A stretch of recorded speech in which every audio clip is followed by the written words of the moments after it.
মম ভগরি পদ্মাবতী।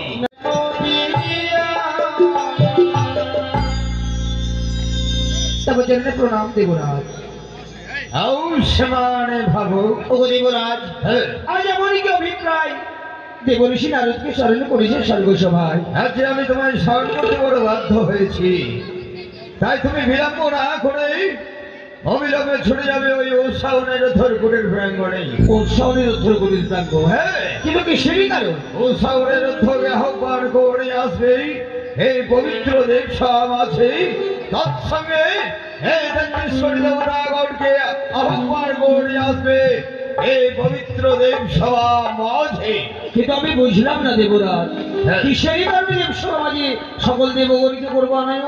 এই যে দেখো সেজুয়া পর্বত হইতে আসিয়াছে মম ভগরি পদ্মাবতী। নারায়ণ, মনে মনে আশাল হইয়া ঔষধের ধরিত্ব গীত শ্রবণ এবং দর্শন করবো বলে। কিন্তু দেবরাজ, অনিরুদ্ধ সেই তীব্রভাবে নৃত্যগীত করে ফিরে গেল নিজ কুটিরে। না জানি দেবসভায় নৃত্যগীত করে তাদের শরীর বড় ক্লান্ত হয়ে পড়েছে, তারা কি চাইবে পুনরায় দেবসভায় আসতে? আমি জানতাম না রোজ তুমি এই কথা